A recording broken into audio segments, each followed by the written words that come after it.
Bienvenidos una vez más a las cápsulas del taller de electroacústica. Y como vimos en cápsulas anteriores, es muy importante tener en cuenta el espacio en el que vamos a grabar, qué objetos nos pueden ayudar a detener las reflexiones de los sonidos del instrumento. También es importante cómo monitorearnos, entender qué queremos escuchar de una grabación de nosotros mismos, así como el micrófono que vamos a escoger. Hay opciones para todo. Así como es importante tener un micrófono cardioide que no capte los sonidos de la parte trasera del micrófono, también es completamente viable que, si nos gustan las reflexiones de la habitación, la reverberación que sentimos en ese lugar al momento de tocar, entonces tal vez también nos pueda convenir un micrófono omnidireccional, pero todo es dependiendo de los gustos y, claro está, del funcionamiento de la habitación. Para esta ocasión entonces vamos a hablar sobre cómo microfonear instrumentos de aliento. Lo primero que voy a hacer es analizar el instrumento al que voy a grabar. ¿Cuál es la forma del instrumento? ¿Hacia dónde proyecta el sonido? ¿De dónde sale el sonido que proyecta? ¿Qué te gusta escuchar de tu instrumento? ¿Dónde se encuentra la mayor información de armónicos de tu instrumento? ¿De qué depende el rango dinámico de tu ejecución? ¿Qué te gusta escuchar de una grabación de tu intérprete favorito? Vientos, madera. La mayoría tienen más información armónica entre la campana y la parte inferior del cuerpo del instrumento.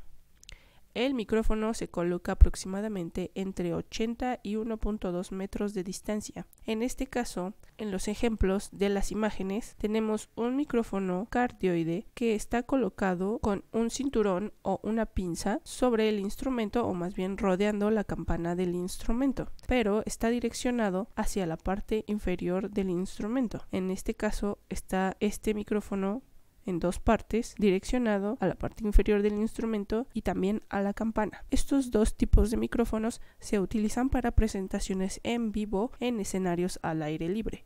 Oboe y clarinete. Para el oboe y clarinete, el micrófono se tiene que colocar por arriba del instrumento. El diafragma entonces apunta al espacio que hay entre la campana y la mitad inferior del instrumento. Te recomiendo utilizar un micrófono cardioide, aunque, como mencionamos al principio, si se desea obtener información sobre la reverberación de la habitación, también es viable un micrófono omnidireccional. Flauta. Para esta también se recomienda entonces un micrófono cardioide, aunque también un omnidireccional o un bidireccional para obtener la reverberación funciona bastante bien. Entonces se colocará el micrófono entre la embocadura y la mitad superior del instrumento para atrapar sonidos de respiración y la presión de las llaves. Es muy importante en todos los casos no tener miedo a mover la posición del micrófono, ya que es muy importante que el ejecutante o el intérprete se sienta cómodo con el sonido del instrumento que está tocando. En el caso del fagot, sí se recomienda tener dos micrófonos distintos para captar los sonidos que salen de las diferentes direcciones del instrumento. Un micrófono que capte los sonidos de la mitad inferior, 80 centímetros aproximadamente de distancia, y otro de la parte superior, de 80 a 1 metro aproximadamente. En esta imagen, el ejecutante tiene un micrófono frente a él, pero también, aunque no se logra captar, hay un micrófono de este lado que está apuntando hacia esta parte del instrumento. Para alientos metal, vamos a tener en cuenta el lugar en donde se coloca el micrófono. Es muy importante controlar las reflexiones del lugar en donde se va a grabar. Tenemos que tener en cuenta que concreto y madera son materiales muy reflejantes. Entonces vamos a fijarnos a dónde se proyecta el sonido. Si el sonido está direccionado hacia una pared, es muy probable que entonces las reflexiones interfieran muchísimo con la grabación.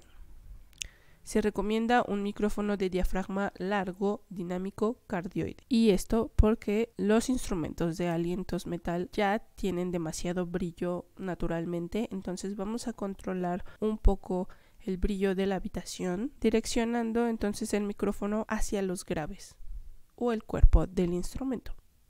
Para la trompeta y el trombón es muy importante apuntar el micrófono delante de la campana.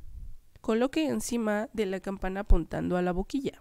Es muy importante alejarse del micrófono por lo menos de 1.2 a 2 metros de distancia.